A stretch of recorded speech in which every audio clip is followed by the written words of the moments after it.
Con su venia, presidente. En diciembre del año pasado, el jefe del gabinete de Enrique Peña Nieto, Aurelio Nuño, hizo una confesión a la prensa extranjera en referencia a la estrategia de seguridad de este gobierno. Dijo: no vimos la dimensión del problema y la prioridad que debería haber tenido.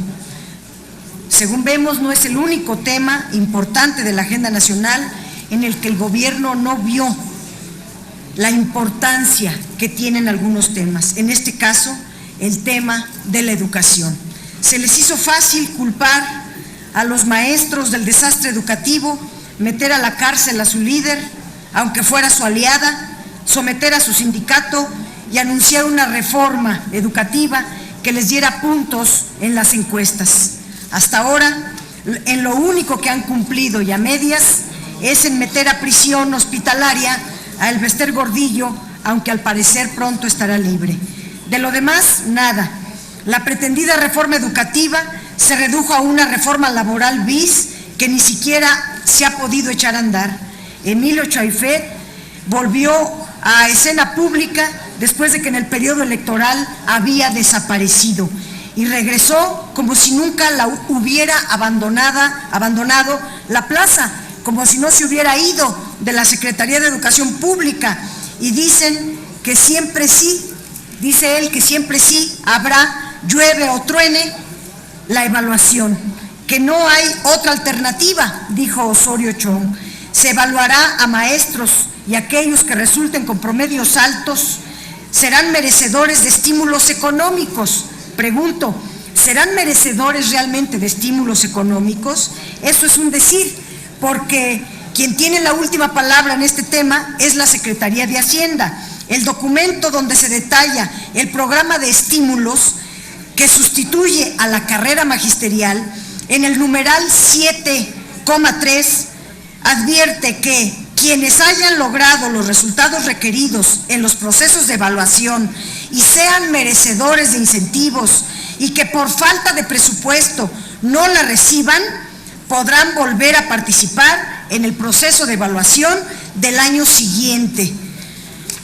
Es decir, que no existe ninguna relación laboral o de otra índole o dicho de otra manera, aunque sean buenos maestros o maestras, aunque alcancen los resultados destacados, aunque pasen el sistema de evaluación, no recibirán estímulos si la Secretaría de Hacienda no lo autoriza. Y en épocas de recortes presupuestales, eso está por verse todavía. Recordemos que mediante un escuálido boletín, casi a escondidas porque luego lo retiraron del sitio web, la Secretaría de Educación Pública anunció el pasado 29 de mayo que quedaban suspendidas indefinidamente las fechas para la realización del proceso de evaluación. Quienes se oponen a la reforma educativa quisieron leer esto como un triunfo de la Coordinadora Nacional de Trabajadores de la Educación.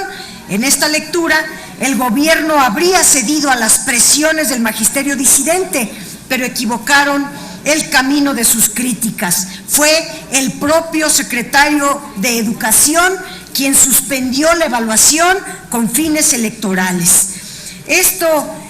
El fortalecimiento de la escuela pública, que debiera ser el eje central de la política educativa, no está ni le encontramos por ningún lado. El objetivo declarado de la reforma se ha topado con la falta de compromiso y con la inacción gubernamental, toda vez que el propio sistema educativo nacional sigue padeciendo graves rezagos. Un prestigiado académico utilizaba la analogía del transporte. Se quiso mejorar el servicio de un camión destartalado que circula además entre topes y baches, simplemente cambiando al chofer como si fuese el responsable del mal servicio. El Estado incumple con su obligación de garantizar las mejores condiciones para la prestación del servicio educativo. ¿Qué ha hecho el gobierno por la educación, además de gastar 5 veces más en la fallida evaluación que en la formación de maestros, como dicen los expertos? ¿Qué ha hecho el gobierno para enfrentar y resolver la cruda realidad en las escuelas que nos dejó ver el propio censo del gobierno en 2014, casi la mitad de las escuelas públicas siguen sin drenaje, un tercio de agua potable, un tercio sin agua potable y el 11% sin servicio eléctrico. Claro, el gobierno presume más y más escuelas de tiempo completo, que siguen siendo una mínima cantidad en comparación del número de escuelas, pero no dice que los padres de familia tienen que pagar los alimentos y no dice tampoco que a veces no se cubre el pago a la plantilla del personal de cocina. Las desigualdades en el acceso y la permanencia en la escuela siguen afectando a proporciones muy importantes de niños y jóvenes. La Secretaría de Educación Pública no hizo su tarea. Prefiere evaluar a los maestros mediante un esquema punitivo, mientras la administración de Peña Nieto no ha sido capaz de proponer un nuevo modelo educativo, cuando no hay nuevos programas de actualización para maestros, ni reforma a la educación normal, cuando persiste la duplicidad de funciones entre las instituciones de formación como las normales, la universidad pedagógica y los centros de actualización. Vaya, ni siquiera han podido echar a andar el programa de tutores previsto en la legislación para docentes de reciente ingreso al servicio educativo. El colmo de los absurdos a los que este gobierno quiere acostumbrarnos es que deja correr una especie de que los maestros son los culpables de todos los errores y todas las torpezas de una burocracia incapaz siquiera de presentar un nuevo modelo educativo. El experto Ángel Díaz Barriga nos ha recordado, a raíz de esta polémica, que la práctica docente es compleja y no solo depende del manejo de información, lo que se mide en un examen.